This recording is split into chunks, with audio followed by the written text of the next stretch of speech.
Karma Yoga. Each is great in his own place.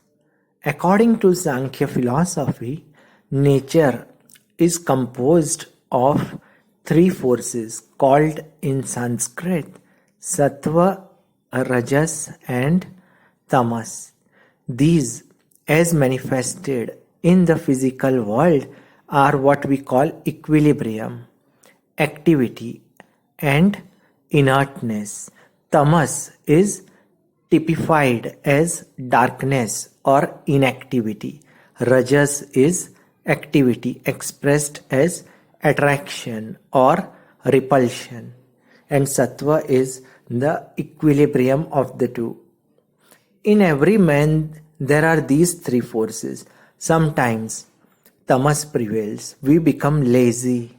We cannot move. We are inactive, bound down by certain ideas or by mere dullness. At other times, activity prevails, and at still other times, that calm balancing of both. Again, in different men, one of these forces is generally predominant.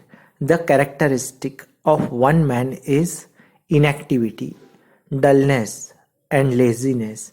That of another, activity, power, manifestation of energy. And in still another, we find the sweetness, calmness, and gentleness, which are due to the balancing of both action and inaction. So, in all creation, in animals, plants, and man, we find the more or less typical manifestation of all these different forces. Karma Yoga has specifically to deal with these three factors. By teaching what they are and how to employ them, it helps us to do our work better. Human society is a graded organization. We all know about morality and we all know about duty. But at the same time, we find that in different countries the significance of morality varies greatly. What is regarded as moral in one country may in another be considered perfectly immoral. For instance, in one country, cousins may marry. In another, it is thought to be very immoral. In one, man may marry their sisters-in-law. In another, it is regarded as immoral. In one country, people may marry only once. In another, many times, and so forth. Similarly, in all other departments of morality, we find the standard varies greatly. Yet, we have the idea that there must be a universal standard of morality. So it is with duty. The idea of duty varies much among different nations. In one country, if a man does not do certain things, people will say he has acted wrongly. While if he does those very things in another country, people will say that he did not act rightly. And yet we know that there must be some universal idea of duty. In the same way, one class of society thinks that certain things are among its duty, while another class thinks quite the opposite and would be horrified if it had done those things. Two ways are left open to us. The way of the ignorant who think that there is only one way to truth and that all the rest are wrong, and the way of the wise who admit that according to our mental constitution or the different planes of existence in which we are, duty and morality may vary. The important thing is to know that there are gradations of duty and morality, that the duty of one state of life in one set of circumstances will not and cannot be that of another. To illustrate, all great teachers have taught, resist not evil. that non-resistance is the highest moral ideal. We all know that if a certain number of us attempted to put that maxim fully into practice, the whole social fabric would fall to pieces. The wicked would take possession of our properties and our lives and would do whatever they liked with us. Even if only one day of such non resistance were practiced, it would lead to disaster. Yet, intuitively, in our heart of hearts, we feel the truth of the teaching: resist not evil. This seems to us to be the highest ideal. Yet, to teach this doctrine only would be equivalent to condemning a vast portion of mankind. Not only so, it would be making men feel that they are always doing wrong and cause in them scruples of conscience in all their actions. It would weaken them, and that constant self disapproval would breed more vice than any other weakness would. To the man who has begun to hate himself, the gate to degeneration has already opened, and the same is true of a nation. Our first duty is not to hate ourselves, because to advance we must have faith in ourselves first and then in God. He who has no faith in himself can never have faith in God. Therefore, the only alternative remaining to us is to recognize that duty and morality may vary under different circumstances. Not that the man who resists evil is doing what is always and in itself wrong, but that in the different circumstances in which he is placed, it may become even his duty to resist evil.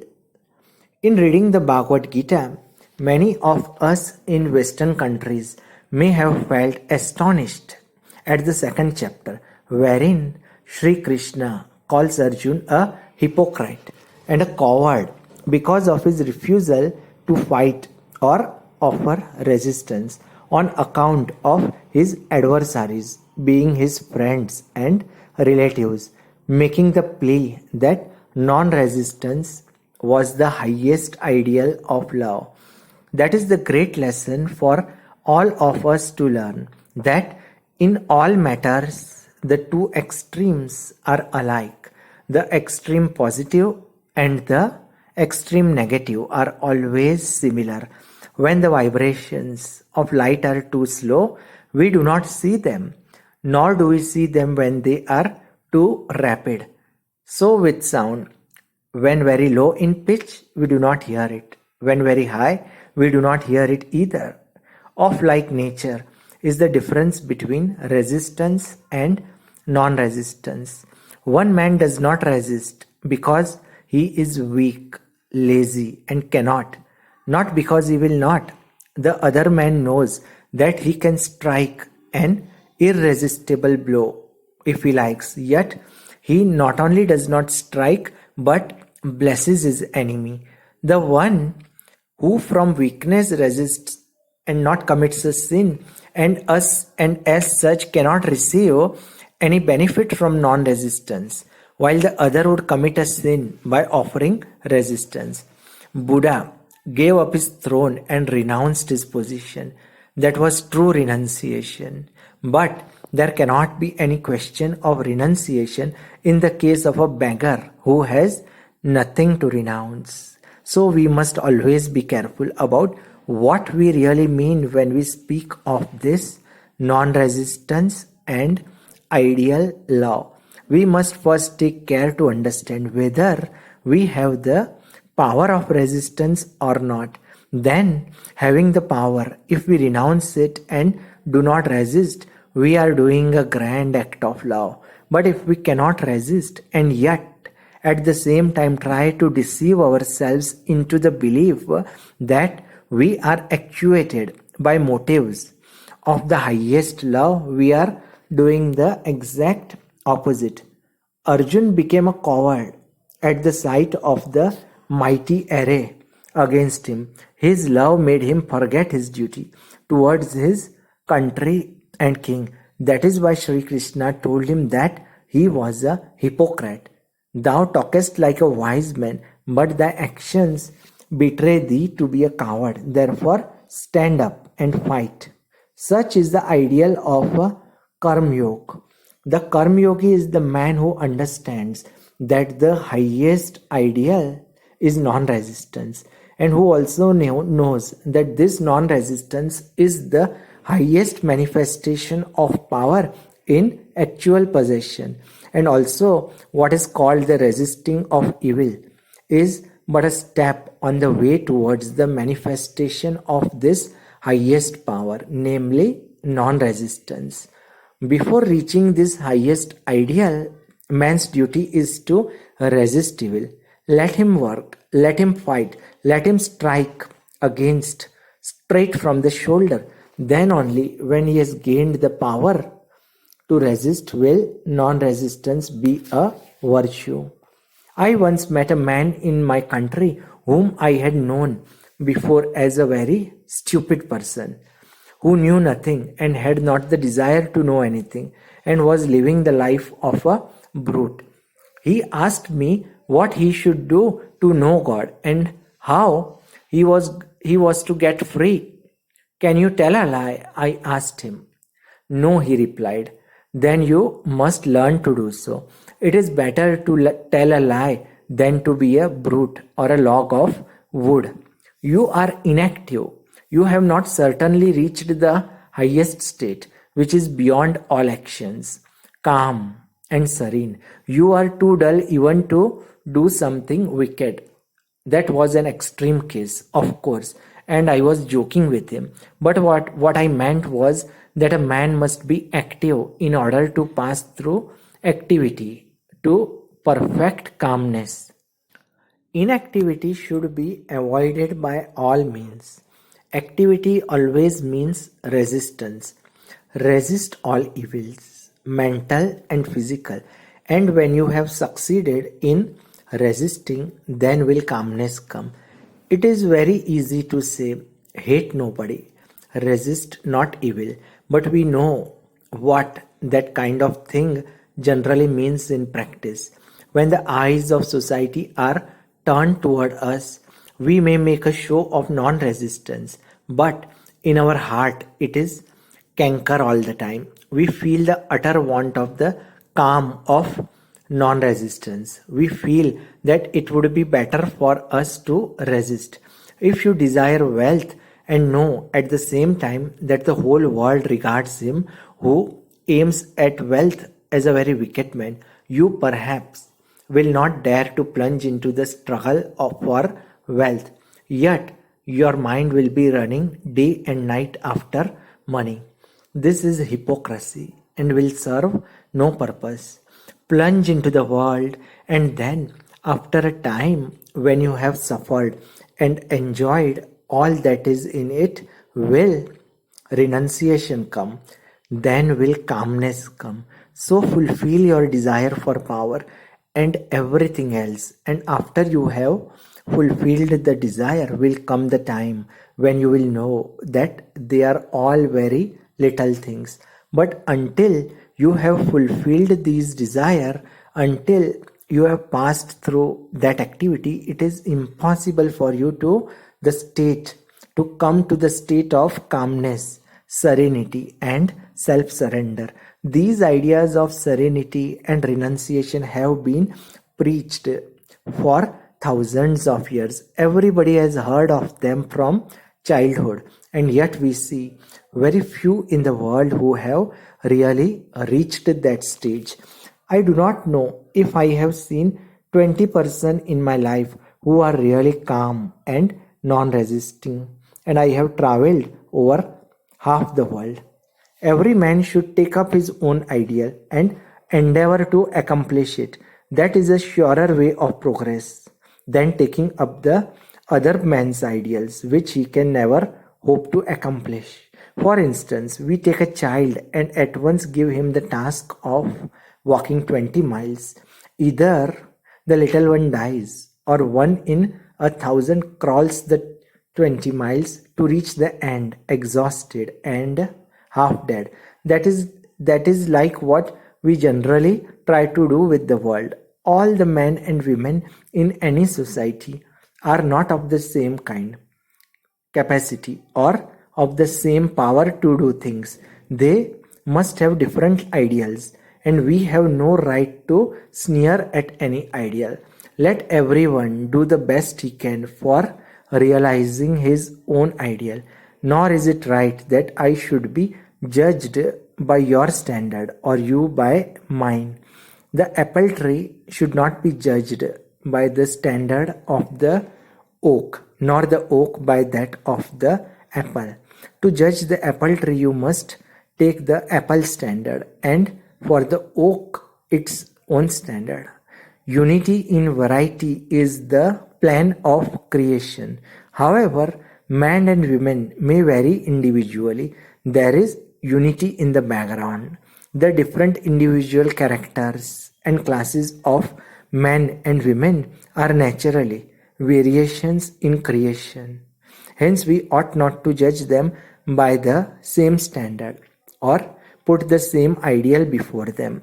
Such a course creates only an unnatural struggle, and the result is that man begins to hate himself and is hindered from being religious and good. Our duty is to encourage everyone in his struggle to live up to his own highest ideal and strive at the same time to make the ideal as near as possible to the truth. In the Hindu system of morality, we find that this fact has been recognized from very ancient times.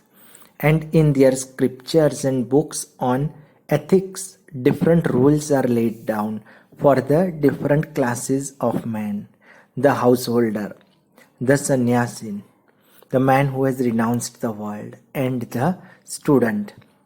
The life of every individual, according to the Hindu scriptures, has its peculiar duties, apart from what belongs in common to universal humanity.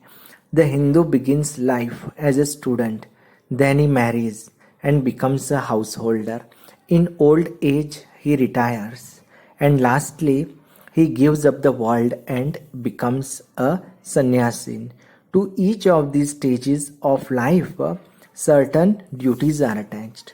No one of these stages is intrinsically superior to another. The life of the married man is quite as great as that of the celibate who has devoted himself to religious work. The scavenger in the street is quite as great and glorious as the king on his throne. Take him off his throne, make him do the work of the scavenger, and see how he fares. Take up the scavenger and see how he will rule. It is useless to say that the man who lives out of the world is a greater man than he who lives in the world. It is much more difficult to live in the world and worship God than to give it up and live a free and easy life. The four stages of life in India have in later times been reduced to two: that of the householder and of the monk. The householder marries and carries on his duties as a citizen, and the duty of the other is to devote his energies wholly to religion, to preach, and to worship God. I shall read to you a few passages from the Maha-Nirvana Tantra, which treats of this subject, and you will see that it is a very difficult task for a man to be a householder and perform all his duties perfectly. The householder should be devoted to God. The knowledge of God should be his goal of life. Yet, he must work constantly, perform all his duties. He must give up the fruits of his actions to God. It is the most difficult thing in this world to work and not care for the result, to help a man and never think that he ought to be grateful, to do some good work and at the same time never look to see whether it brings you name or fame or nothing at all. Even the most arrant coward becomes brave when the world praises him. A fool can do heroic deeds when the approbation of society is upon him. But for a man to constantly do good without caring for the approbation of his fellow men is indeed the highest sacrifice man can perform. The great duty of the householder is to earn a living, but he must take care that he does not do it by telling lies or by cheating or by robbing others. And he must remember that his life is for the service of God and the poor. Knowing that mother and father are the visible representatives of God, the householder always and by all means must please them. If the mother is pleased and the father, God is pleased with the man. That child is really a good child who never speaks harsh words to his parents. Before parents, one must not utter jokes, must not show restlessness, must not show anger or temper. Before mother or father, a child must bow down low and stand up in their presence, and must not take a seat until they order him to sit. If the householder has food and drink and clothes without first seeing that his mother and his father, his children, his wife, and the poor are supplied, he is committing a sin. The mother and the father are the causes of this body. So a man must undergo 1,000 troubles in order to do good to them. Even so is his duty to his wife. No man should scold his wife, and he must always maintain her as if she were his own mother. And even when he is in the greatest difficulties and troubles, he must not show anger to his wife. He who thinks of another woman besides his wife, if he touches her even with his mind, that man goes to dark hell. Before woman, he must not talk improper language and never brag of his powers. He must not say, I have done this and I have done that. The householder must always please his wife with money, clothes, love, faith, and words like nectar, and never do anything to disturb her. That man who has succeeded in getting the love of a chaste wife has succeeded in his religion and has all the virtues. The following are duties towards children. A son should be lovingly reared up to his fourth year. He should be educated till he is 16. When he is 20 years of age, he should be employed in some work. He should then be treated affectionately by his father as his equal. Exactly in the same manner, the daughter should be brought up and should be educated with greatest care. And when she marries, the father ought to give her jewels and wealth. Then the duty of the man is towards his brothers and sisters and towards the children of his brothers and sisters, if they are poor, and towards his other relative, his friends and his servants. Then his duties are towards the people of the same village and the poor and anyone that comes to him for help. Having sufficient means, if the householder does not care to give to his relatives and to the poor, know him to be only a brute. He is not a human being. Excessive attachment to food, clothes, and the tending of the body and dressing of the hair should be avoided. The householder must be pure in heart and clean in body, always active and always ready for work. To his enemies, the householder must be a hero. Them he must resist. That is the duty of the householder.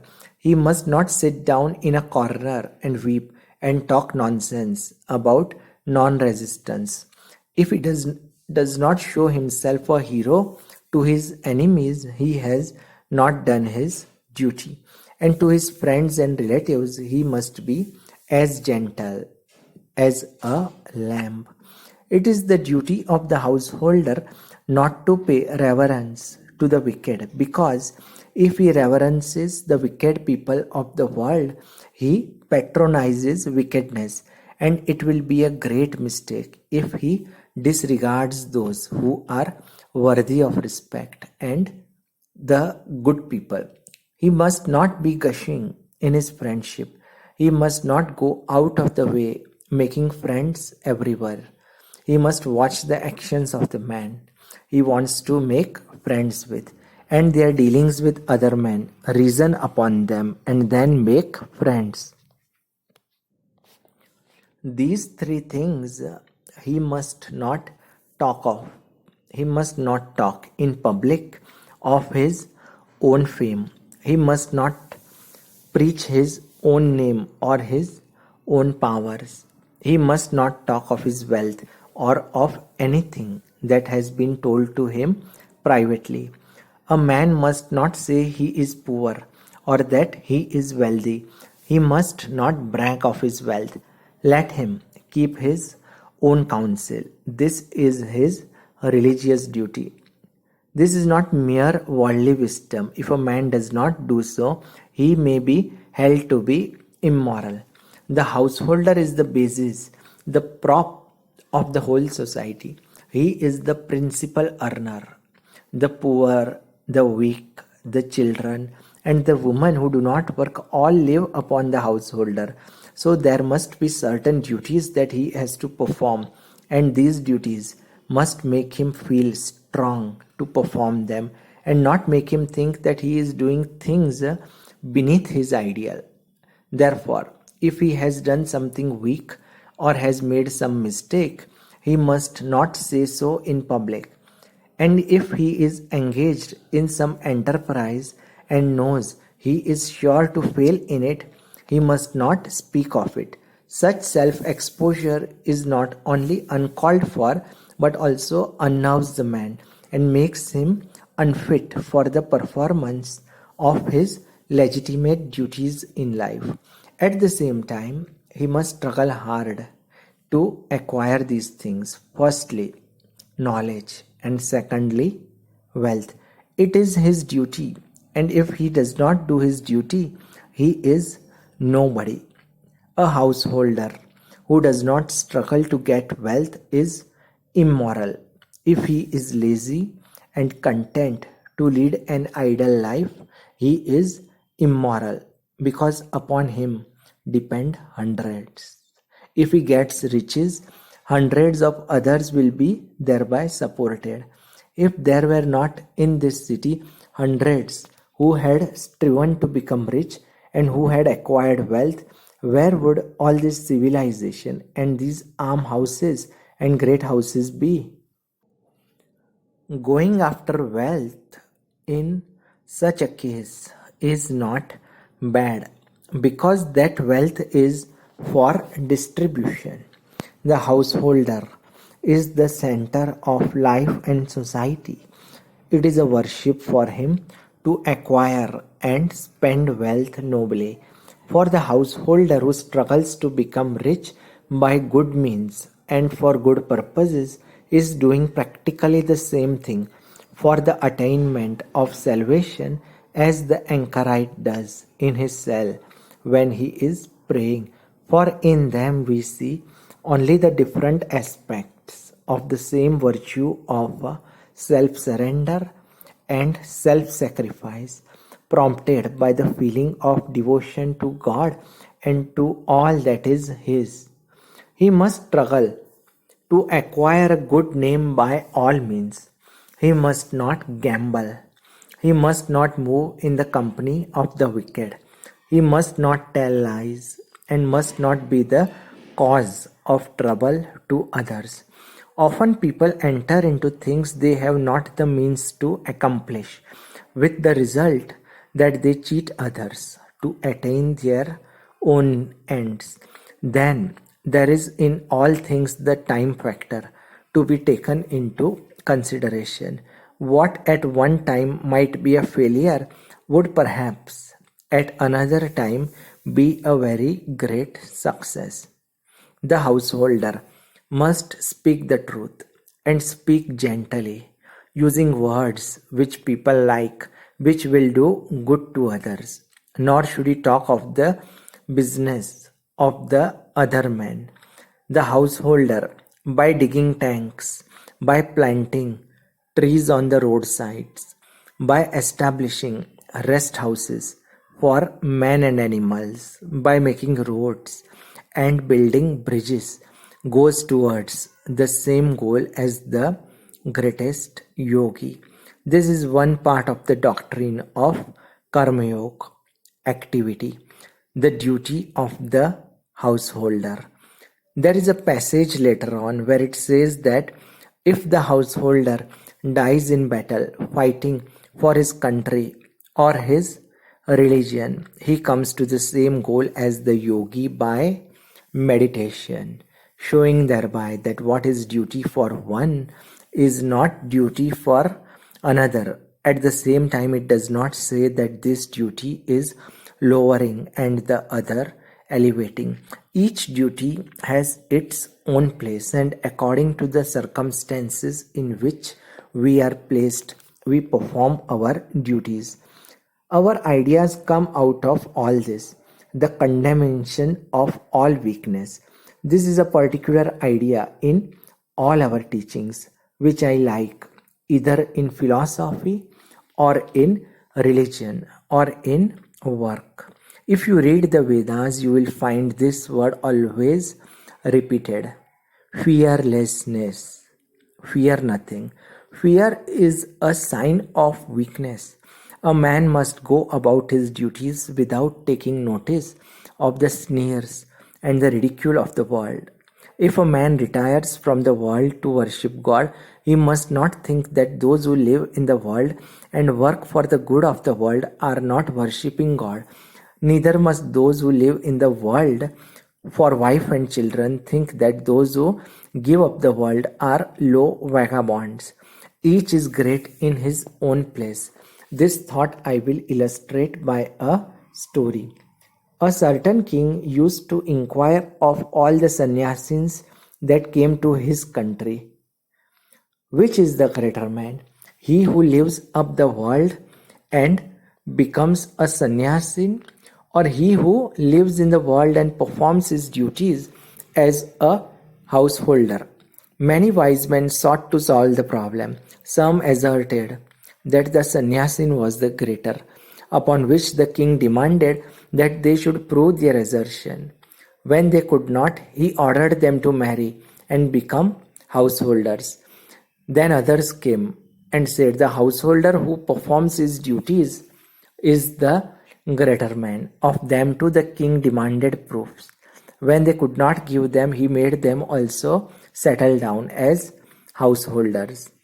At last there came a young sannyasin, and the king similarly inquired of him also. He answered, each, O king, is equally great in his place. Prove this to me, asked the king. I will prove it to you, said the sannyasin, but you must first come and live as I do for a few days, that I may be able to prove to you what I say. The king consented and followed the sannyasin out of his own territory and passed through many other countries until they came to a great kingdom. In the capital of that kingdom, a great ceremony was going on. The king and the sannyasin heard the noise of drums and music, and heard also the criers. The people were assembled in the streets in gala dress, and a great proclamation was being made. The king and the sannyasin stood there to see what was going on. The crier was proclaiming loudly that the princess, daughter of the king of that country, was about to choose a husband from among those assembled before her. It was an old custom in India for princesses to choose husbands in this way. Each princess had certain ideas of the sort of man she wanted for a husband. Some would have the handsomest man, others would have only the most learned, others again the richest, and so on. All the princesses of the neighborhood put on their bravest attire and presented themselves before her. Sometimes they too had their own criers to enumerate their advantages and the reasons why they hoped the princess would choose them. The princess was taken around on a throne in the most splendid array and looked at and heard about them. If she was not pleased with what she saw and heard, she said to her bearers, "Move on," and no more notice was taken of the rejected suitors. If, however, the princess was pleased with any one of them, she threw a garland of flowers over him, and he became her husband. The princess of the country to which our king and the sannyasins had come was having one of these interesting ceremonies. She was the most beautiful princess in the world, and the husband of the princess would be ruler of the kingdom after her father's death.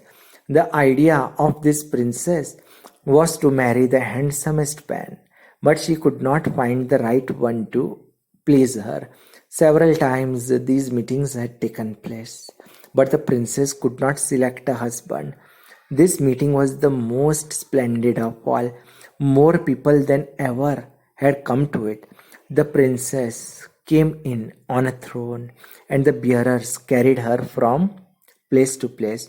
She did not seem to care for anyone, and everyone became disappointed that this meeting was also going to be a failure. Just then came a young man, a sannyasin, handsome as if the sun had come down to the earth, and stood in one corner of the assembly, watching what was going on. The throne with the princess came near him, and as soon as she saw the beautiful sannyasin, she stopped and threw the garland over him. The young sannyasin seized the garland and threw it off, exclaiming, "What nonsense is this? I am a sannyasin. What is marriage to be?" The king of that country thought that perhaps this man was poor and so dared not marry the princess, and said to him, "With my daughter goes half my kingdom now, and the whole kingdom after my death," and put the garland again on the sannyasin. The young man threw it off once more, saying, "Nonsense! I do not want to marry," and walked quickly away from the assembly. Now the princess had fallen so much in love with this young man that she said, "I must marry this man or I shall die." And she went after him to bring him back. Then our other sannyasin, who had brought the king there, said to him, "King, let us follow this pair." So they walked after them, but at a good distance behind. The young sannyasin who had refused to marry the princess walked out into the country for several miles. When he came to a forest and entered into it, the princess followed him, and the other two followed them. Now, this young sannyasin was well acquainted with that forest and knew all the intricate paths in it. He suddenly passed into one of these and disappeared, and the princess could not discover him. After trying for a long time to find him, she sat down under a tree and began to weep, for she did not know the way out. Then our king and the other sannyasin came up to her and said, "Do not weep. We will show you the way out of this forest, but it is too dark for us to find it now. Here is a big tree. Let us rest under it, and in the morning we will go early and show you the road. Now a little bird and his wife and their three little ones lived on that tree in a nest. This little bird looked down and saw the three people under the tree and said to his wife, "My dear, what shall we do? Here are some guests in the house, and it is winter, and we have no fire." So he flew away and got a bit of burning firewood in his beak and dropped it before the guests, to which they added fuel and made a blazing fire. But the little bird was not satisfied. He said again to his wife, "My dear, what shall we do? There is nothing to give these people to eat, and they are hungry. We are householders. It is our duty to feed anyone who comes to the house. I must do what I can. I will give them my body." So he plunged into the midst of the fire and perished. The guests saw him falling and tried to save him, but he was too quick for them. The little bird's wife saw that her husband did, and she said, "Here are three persons and only one little bird for them to eat. It is not enough. It is my duty as a wife not to let my husband's effort go in vain. Let them have my body also." Then she fell into the fire and was burned to death. Then the three baby birds, when they saw what was done and that there was still not enough food for the three guests, said, "Our parents have done what they could, and still it is not enough. It is our duty to carry on the work of our parents. Let our bodies go too." And they all dashed down into the fire also. Amazed at what they saw, the three people could not, of course, eat these birds. They passed the night without food, and in the morning the king and the sannyasin showed the princess the way, and she went back to her father. Then the sannyasin said to the king, "King, you have seen that each is great in his own place. If you want to live in the world, live like those birds, ready at any moment to sacrifice yourself for others. If you want to renounce the world, be like that young man to whom the most beautiful woman and the kingdom were as nothing. If you want to be a householder, hold your life a sacrifice for the welfare of others. And if you choose the life of renunciation, do not even look at beauty and money and power. Each is great in his own place, but the duty of the one is not the duty of the other."